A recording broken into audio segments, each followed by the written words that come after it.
Hello everyone and welcome to today's episode of Cricut Magic. This is actually part 2 of our video where we are working on our HTV apron to celebrate the 4th of July, specifically the 250th of America. So today we're going to get into the bulk of our project. We already did our design space design in part 1 of this video. So if you haven't watched that yet, I will link it either in the description down below or maybe up here in the corner. I'm not quite sure which one yet, but it should be somewhere. So if you haven't seen that yet, you can go and check that out, because today we're really just going to dive into the bulk of this. So let's start out by going over the supplies that you're going to need. Obviously, you're going to need HTV vinyl, and I have it in 4 colors here: red, white, blue, and in gold. Now, all of mine are glittery just because I think that would be great for me. If you wanted this to be, you can always get these in just standard matte or glossy kinds of colors. These are just the colors that I chose today. Now, obviously, since this is going to be an HTV apron, you're going to want an apron. And so I just got this at my local craft store, and it's an adult apron. A couple of other things that you're going to want is you're going to want a pair of scissors, a brayer tool, your computer or the device that you have Design Space downloaded on, your Cricut Machine, and you're also going to want a kind of weeding tool. I have a weeding pen right here, but you could also use one of the weeding tools that came with Cricut. All right, so let's jump into this. You're going to want to open up Design Space, pull up your image, and start getting ready to make it, get everything set up. Oh, one more thing. You're also going to want a Cricut mat. I don't know how I could have forgotten this. Unless you have smart materials, you always need a Cricut mat. So make sure that you have like a standard grip mat ready to go. And as long as you have one of these, you should be completely set in terms of materials. So let's jump in. Now, one thing I almost forgot as well. So if you have Design Space kind of opening up, that's fine. But what I forgot to do in part 1, and I told you to do in that, is to measure the space of your apron. So I'm just going to get this set up here. And we're going to kind of do this together. Now, I recommend that if your apron was folded up, that you're going to want to, at some point, go ahead and kind of iron this out so there aren't any creases. However, hopefully you can kind of have a good idea of the spacing. Okay, so let's get into this. There's a very limited amount of space that we can work with, because more than likely you just want it kind of right here in this portion at the top of your apron. Now, there are like pockets on this apron that you can't see in the video, but there are pockets to this, so I guess if you wanted to put it on the pockets, you could do that. I'm just going to grab a standard ruler. If you have a fabric measuring tape, you might want to use that instead. I have about 10 inches to work with, so I'm probably just going to do 9.5 to give myself a little bit of space. And for me, probably about 6.5 in height. I'm just going to grab a pen and a sticky note real quick, because it's always good to have your measurements close by. So I said about 9.5 for our width and 6.5 for our height. So now I can go ahead and I can go into my Design Space image, and we can change the size of that before we actually start cutting. So now, if you want to have that all set up and ready to go with your device and get it connected to your machine via Bluetooth, you should do so now. Now, before we start, I want you to notice real quick that as soon as I opened up Design Space and started to get everything ready to make, immediately my Cricut Maker connected to my device. So we have paired for Bluetooth for when we start to make our project. And again, I went through how you can set up to make the project and everything in part 1 of that video. So if you've been following along with me for a while now, I'm sure you have that down by this point. One thing that I did want to tell you though, because it kind of happened off camera, is that I had to make some decisions in terms of my sizing. So you know, obviously, that we just did our sizing, and I told you that we had kind of a space of 9.5 width to work with and a 6.5 height. Well, I was working with this, and obviously because of the image that I used, that's not quite how it was going to work out. So I had to make some decisions. So my sizing changed, and I just want you to know in advance that I re-looked at my apron and I redid kind of the measurements and decided whether I was going to be okay and how to adjust from there. So my image now is actually going to turn out to be 6.742 in terms of width. So about 6 3/4 of an inch. And the height is going to be 8 inches exactly, because when I looked at it, I said, yeah, you know, that's probably okay. But that's just me. If you want to adjust sizing or anything like that, it's always personal preference. So just kind of keep that in mind. Now that I'm ready with that, now we're going to start the making process. So just kind of off screen, remember, you confirm the kind of mat. And remember, the most important step that you have to do with your Cricut when you are working with HTV is that you have to mirror all of your images. If you don't, your project will be ruined and you'll have to recut, because that's just not how HTV works. You cut on the side that you will adhere to your material. And that's kind of an interesting way to put it, but it's the best way that I can try to figure out how to word it to you. So just double check and make sure that all of your mats are mirror imaged. And then of course you're going to need to set the base material. Mine is going to be glitter iron on, obviously, because all of my materials are glitter iron on. And if you watched the Easter basket wraparounds that we did, you'll know that that is the setting that I used for majority of our HTV that we used in that project, and it cut very well. So now that that's ready, double check and see which mat you're actually going to be cutting on first. So for me, it's actually going to be white. So make sure you grab it. Grab your mat that you're going to want to use. For me, it's going to be the green standard grip, and get that set up. Now, I want to go over this part with you too. So with iron on, you have two sides to it. You have your glittery, shiny side, and I can kind of show you in the light, see how it's very reflective. This is the side that you want facing out. And then you have this kind of more matted side. And if you feel it, you can kind of tell the difference. One side's very smooth, and the other one feels a little bit tacky, if that makes sense. So you actually want to put it with that kind of tacky side facing up for this part, because while this is the face of your project, this is the side that you're going to cut on. And that's why you need to double check and make sure that all of your images are mirrored. That's why I'm pressing so hard that you need to make sure that that is something that you do. Now, as with any of our materials all the time, just make sure that you line it up. And this is kind of where your brayer will come in, just to really make sure that it's all stuck down and nice. So now that we're all ready to go with everything else, now we can go ahead now and load our mat in.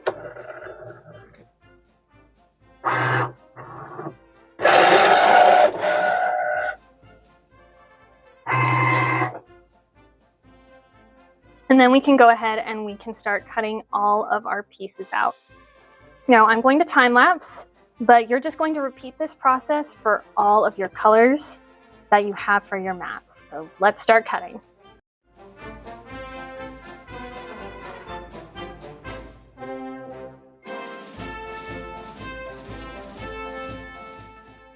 Now, one thing that I always like to go over with your mats is that you always want to gently try to just peel it back. And it's always best to fold the mat than to fold your material. And even with heat transfer vinyl, the same holds true. Just going to gently peel it off. And now you can replace the protective covering on your mat. Now, one thing that I want to do is now that we have everything cut out, I am going to try to keep my image nearby, but through this side, you can kind of already see how everything's going to look. And so I know it's kind of difficult to see, but you can kind of see the 1776 right here and the flag really well. So what I want to do is I just want to trim this down so it's not so large. So I'm just going to try to find the edge. And this is where a good light comes in handy. Because if you don't have a good light, it's going to be pretty hard to see where you're going to be cutting. And I usually like to look a little further down than what I'm thinking is the end, because sometimes it surprises me. And I don't need any surprises.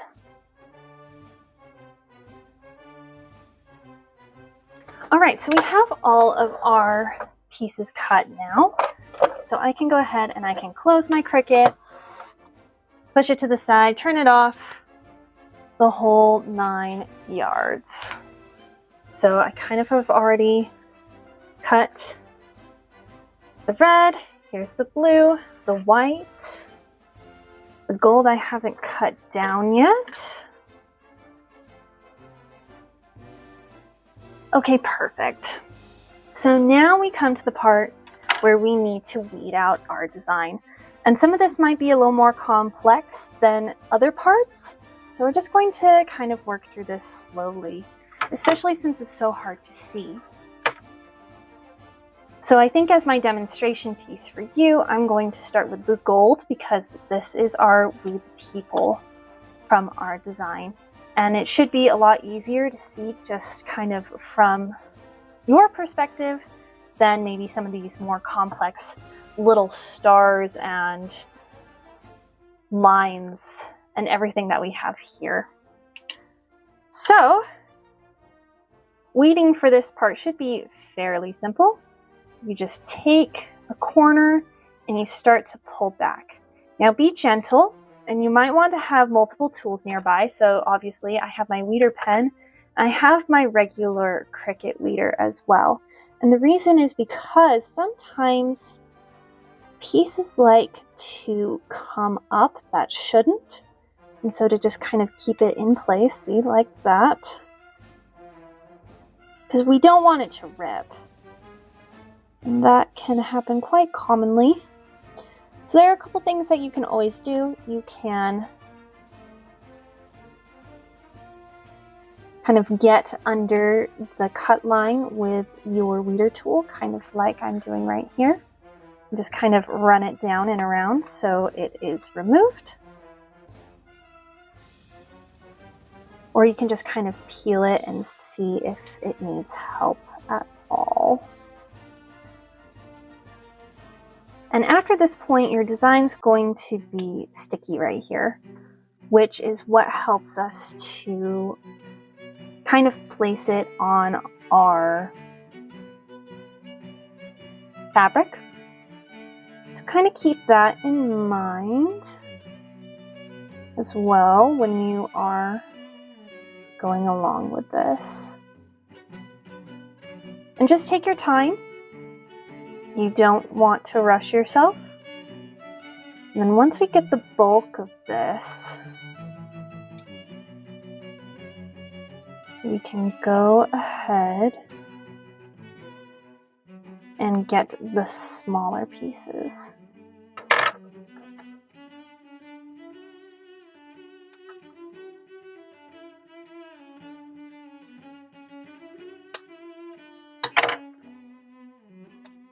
So now you can start to see the We the People But you can see there's still a little bit that needs to be weeded out, specifically all of the places in between our lettering. So this is where our tiny pen weeder comes in handy.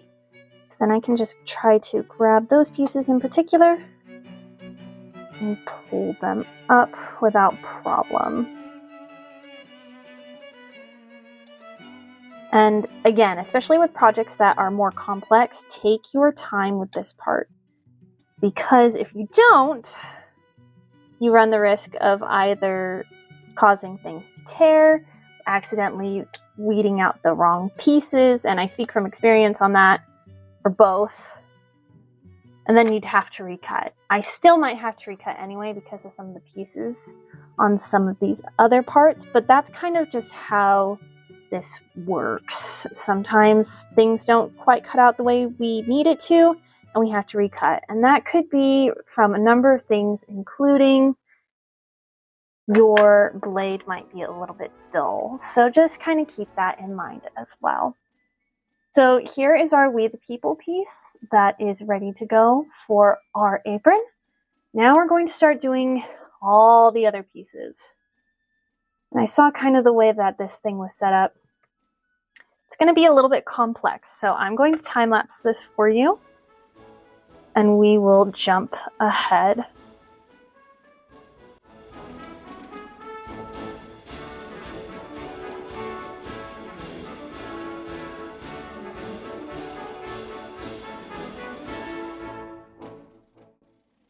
Okay, so majority of our pieces are all weeded out. The only one that I haven't weeded out so far is the white for the American flag, just because I'm trying to recall with myself how I was going to do this properly.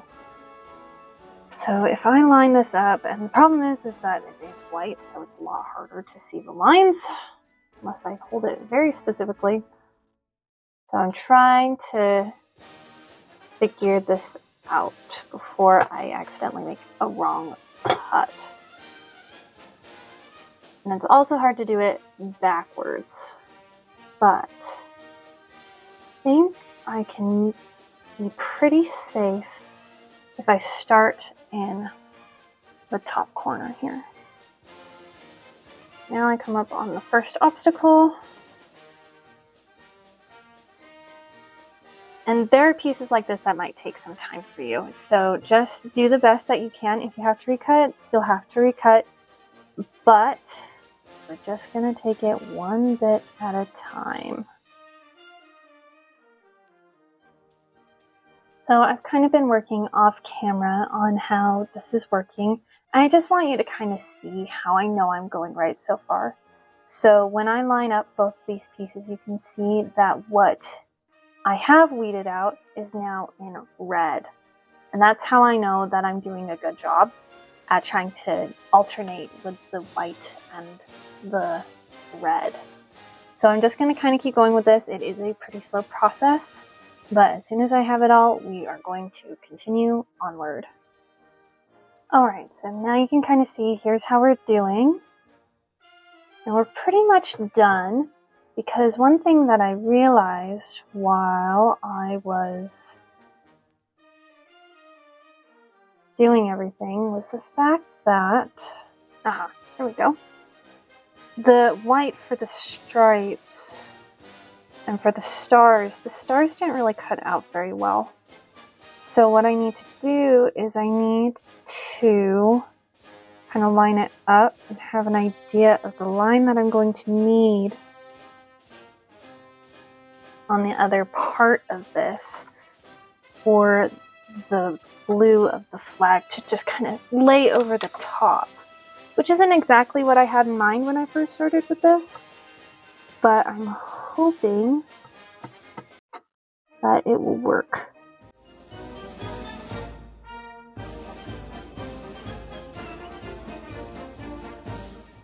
So if I also look with the red, and line it up correctly.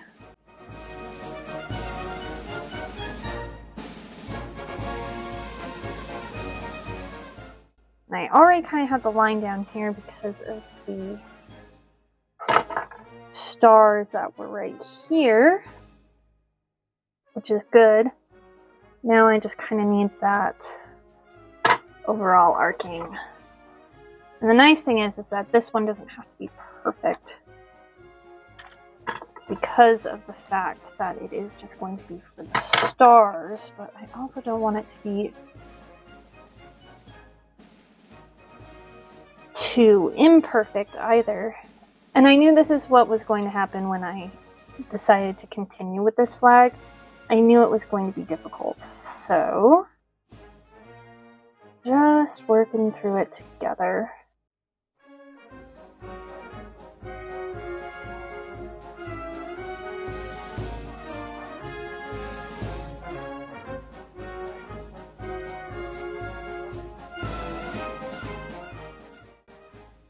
Alright, so I want to kind of give you an idea of how this is going so far. And I wish I could show it to you a little bit closer, but this is how it's going so far. And I know there's a blue star there, but we're going to take that out. It's looking good. The flag stripes are there. It's together. This part of the flag could use probably a little bit of help. But for now, it is all good. So what I'm going to do now is I'm going to bring this flag in because I can, and I believe, yeah, I'm gonna line up about here for the flag.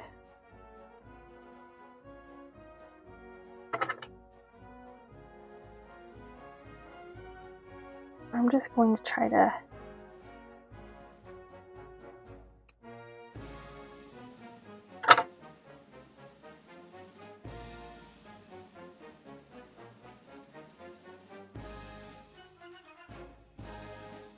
okay. That worked for there. Let's try up here.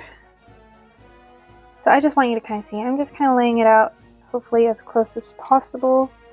And now that I kind of have an idea, I can get in here, trim. Hopefully that was enough without being too much.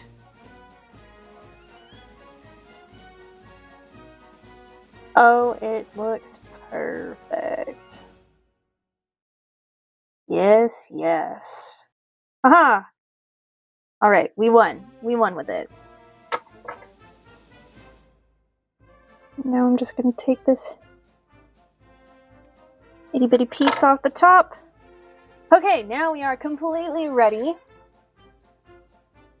to start putting everything together. Now, I can't remember if I mentioned this at the beginning with my supplies. I don't believe I did, but some of the things that weren't pictured in particular was, of course, since this is HTV, you're going to need an iron. And you're also going to need either an ironing board or a heating pad just to protect your surface. Anything like that will do. But we're going to switch over to that here in just a moment. Now, in the last video that I did with HTV, the audio cut out for the heat guide. So I just kind of want to run through real quick how the heat guide works. So I'm just going to kind of show you right here on my computer. We're going to work with it. So here we are with the home page. And pretty much what I just want you to see right now is we don't have much. And we're actually going to come back to the home real quick. And from here, if you remember from previous videos, I've told you before, you can access the heat guide on your computer right from the home page of Design Space. It's just these three little lines on the left-hand side titled Heat Guide. And once you open up the heat guide, we're going to have some things that we can choose from.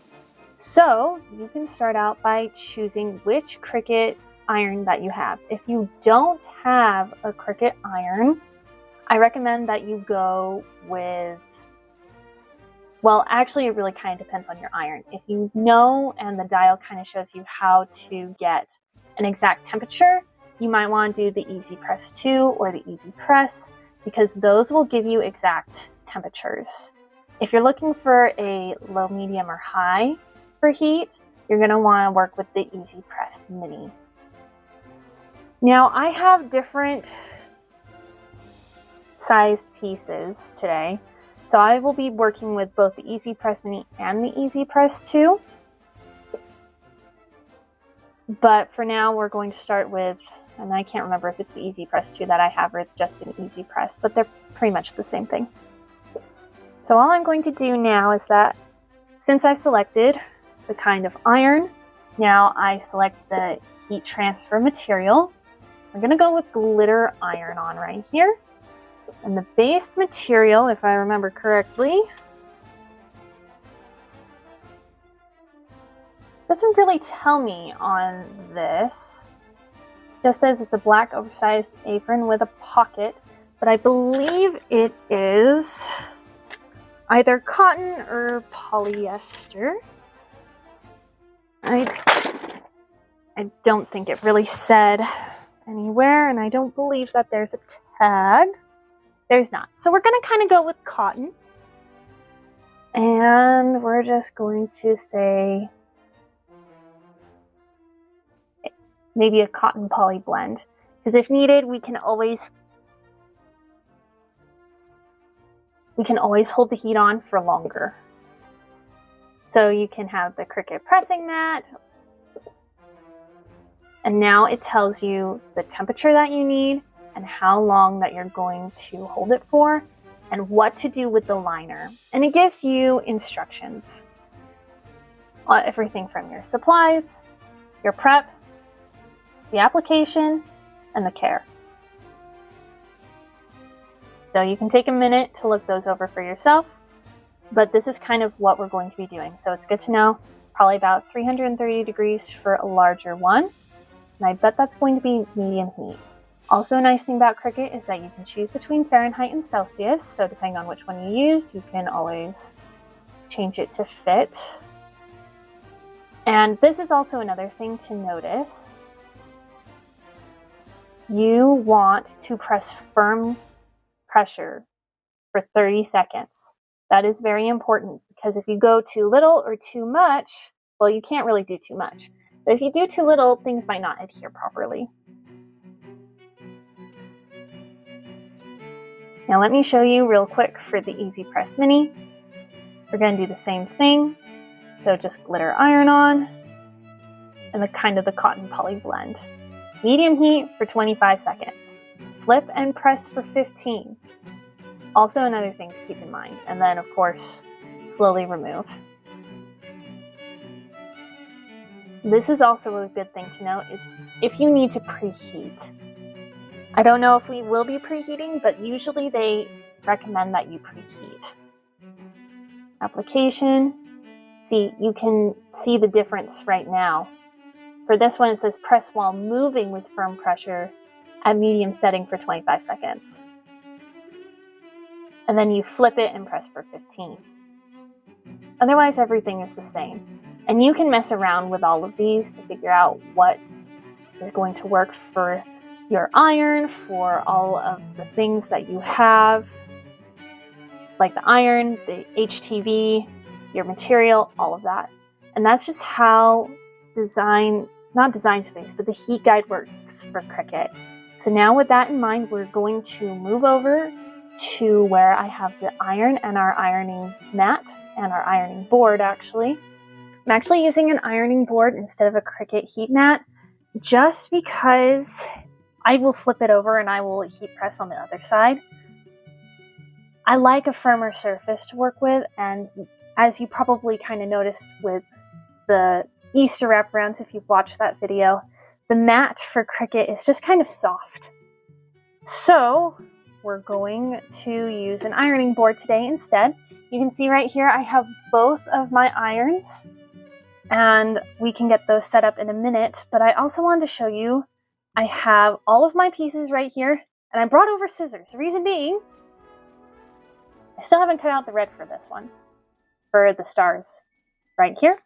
So I will be doing that eventually. Over here, I also have a spray bottle of water, and then I have my apron right here, and it's kind of folded at the moment because I need to get that prepped first because there were creases.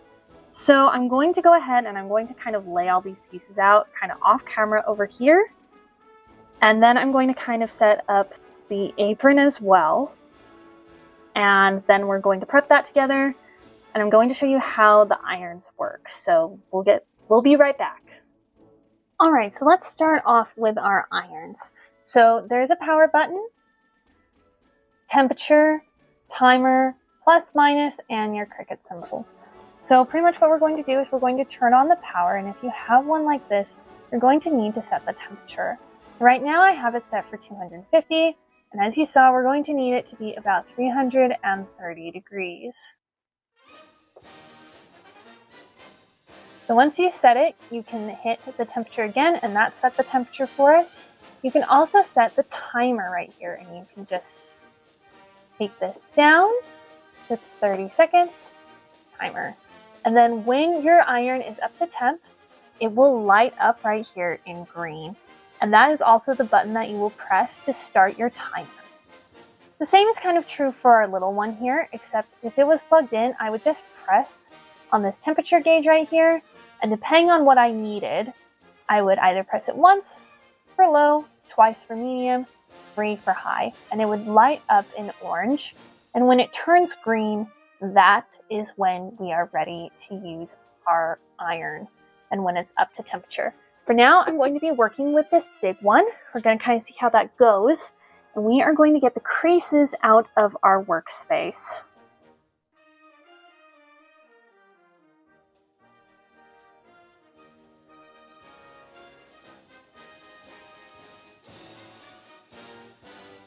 So as we're still coming up to temp, I'm just going to kind of spray this a little bit with water, just so those creases will come out a little bit faster. And even though this isn't up to temperature, I'm just going to go ahead, and you'll have to forgive me for trying to do this one-handed. Just going to put it down and move it around a tad in our workspace. And just trying to get those creases out.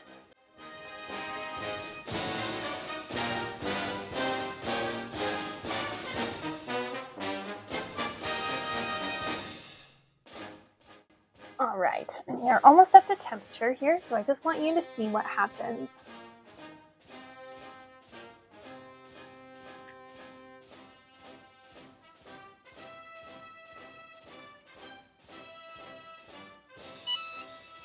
So as you can see, it gave us a notification noise saying, hey, I'm ready, and the light turned green. So now that we have our workspace prepped, now I can kind of start laying things out. And it is a little bit hot to the touch. And since I'm going to be placing this for kind of a dry test, I don't want it to be hot, so I'm just going to kind of shake it out a little bit. Try to get it to cool just a tad. And it is cooling down as we go. And then I'm just going to do kind of a dry fit with the best piece that I have. And you might be wondering, well, how do I know which piece is the best one to start with? And honestly, that's a question that you kind of have to answer yourself, and it depends on the image that you're doing. So if you need to have a reference image of what everything needs to look like over by you, so you know how everything's going to turn out in the end and where you need to start placing things, that is 100% okay. I'm actually going to start with a white piece. And this is pretty much the main portion of our image, and it has the most to it, and it has the most guides, because we have the stars, we have the pieces, we have the line, and we have the start of the 250 years right here, the 5, the E, and the S. So this is kind of our main piece that I'm going to start with in particular, so then we can maybe do the red, the blue, and then everything for the flag up here as well. And if you wanted to, instead of working on the flag at first, after we do the 250 years, you can also do the people, the semi-quincentennial, and the 1776 to 2026. All of it will eventually go here. So if you want an idea, let me just kind of place it. 250 years, I believe how I did this, and I don't have my reference image with me at the moment, so you'll have to forgive me if things change here in a second afterward.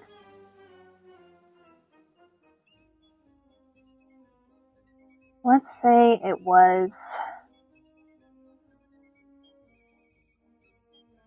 kind of like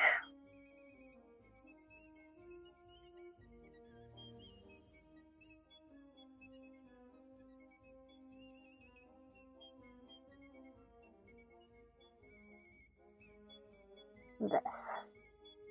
And I know that this setup is definitely not perfect. It's not straight or anything like that at all, but it's the best I can do kind of at the moment. You can see all the pieces that are going to get laid down. And I'm not doing a very good job at this one-handed, but hopefully it kind of gives you an idea. I'm not going to do the flag any further because it will just be confusing. But here's kind of how it's looking so far. And that's why this white piece is going to be what we start with, and we're going to layer from there.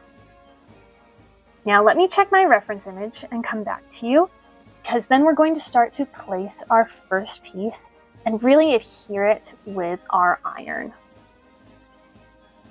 So I looked at my reference image and see, I told you I had a 50-50 chance and I chose wrong. So it's the We the People after, and then the semi-quincentennial with the wording below it.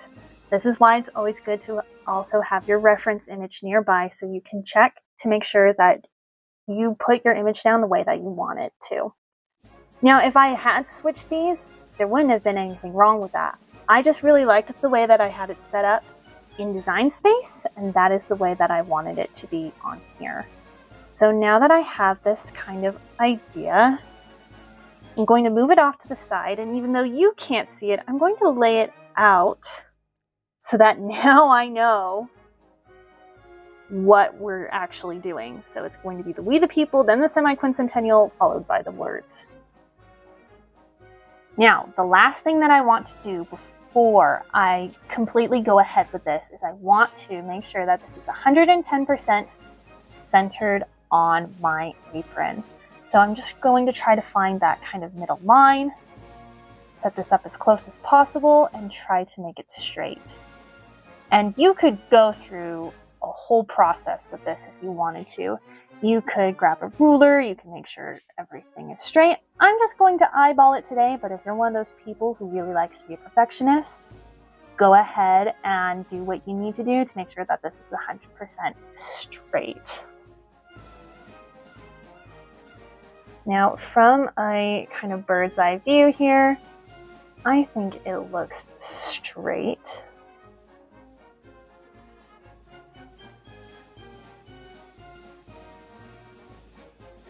Yeah, it looks good. I think the 5, the E, and the S are kind of throwing me off a little bit, but I think that we are ready to go with this. So, remember, what did the guide say for heat pressing? Well, it told us that we needed to take our iron, have it at 330 degrees. Can't remember if it had any preheating, but we're not going to preheat because I already have my image placed where I want it to be. So if that means a little extra time is needed. So all I'm going to do is I'm going to take my iron, going to line it up straight over this, going to lay it down, start it, and press. And we're just going to wait until that timer tells us that we are through.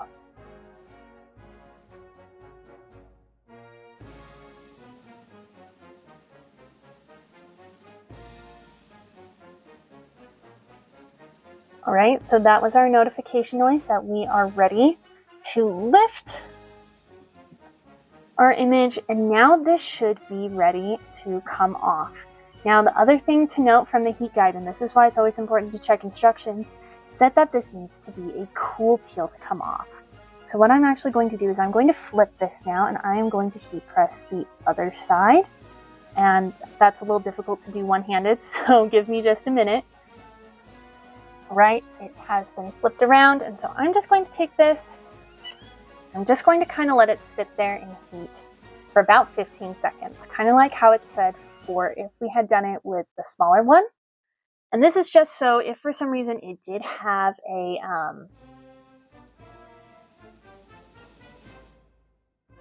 preheat instruction, it's kind of getting that now. And as you can see, I also went over the 15 seconds. Sometimes time will get away from you, but more than likely your iron is going to be okay, and so will your iron on. Now, something to also keep in mind with iron on vinyl. Sometimes you can do too much heat and sometimes you can do too little.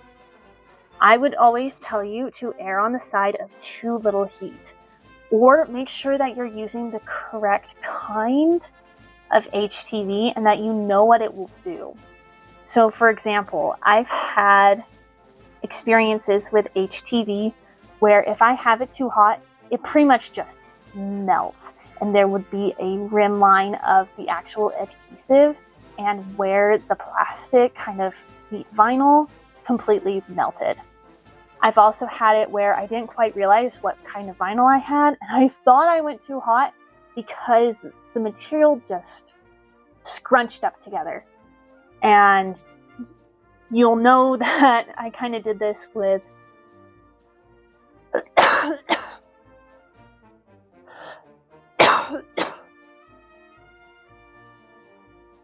I found this out with one of the vinyls that I got for our Easter stuff.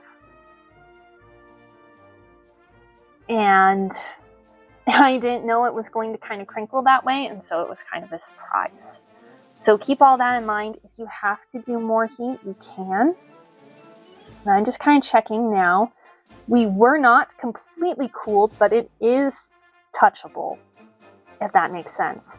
And also remember to keep in mind, this iron is 330 degrees. So it's very hot. It's like your oven hot. So don't touch it, and don't touch these right after you've heat pressed them, because they will be completely hot. So now I'm just going to start peeling from one corner and just double checking to make sure that everything adhered down all the way, especially with these little pieces. Those are going to be the things that could do the most harm, or the small little ridges. Oh, it's looking good already. I'm loving it, loving it. So now we're just going to continue on with each layer until we have it completely set up. So let's do it.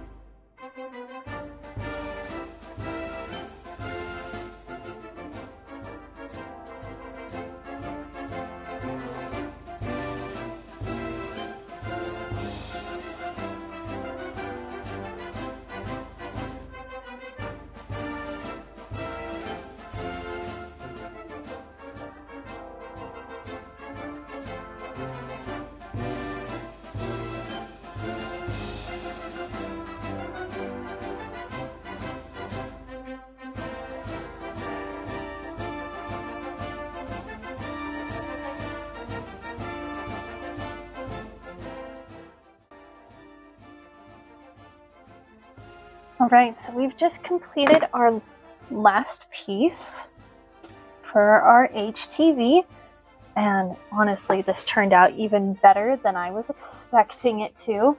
Hope you guys are thinking so as well. And I also wanted you to kind of notice that I actually decided to do a warm peel for some of these pieces, and they've actually been coming off quite nicely instead of the complete cool peel that the heat guide called for. And sometimes that happens. Also, I finally found the whether or not it was 100% cotton or not. It is 100% cotton, so I was a little bit off on my heat guide stuff. Finally found the tag, it was right down here.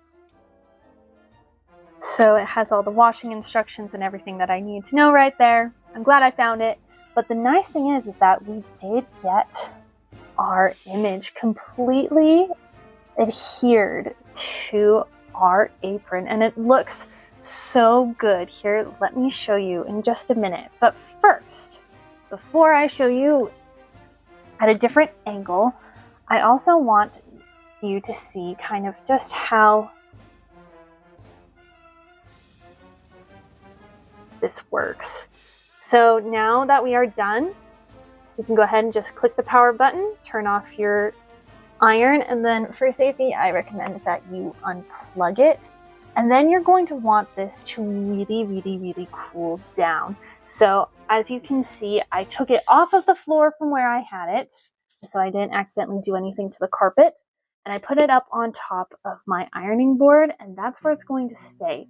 Because even though this is in a heat guard to help so nothing should happen, I still am going to keep it safe, play it safe. It's going to hang out up here until it completely cools down now. And once everything's cool, you can go ahead and put everything away as well. We can clean up our materials now. Scissors and all of our scrap pieces now can be thrown away. And I do want you to see that and I'm sure you kind of knew, but I cut this out off camera while the time lapse was going. So let me show you our final product. Here it is, all completed. It looks so amazing. I love the sparkle, I love the shine. It's really adhered quite well. I was a little bit concerned about the second layer of the blue, but it seems like it turned out very well and it adhered perfectly. I hope you guys enjoyed doing this craft with me. Remember, if you wanted to learn how to do Design Space, you can always go and check out part 1 of my video for how we put this all together. And with that, thanks for watching, everyone. I'll see you in the next video.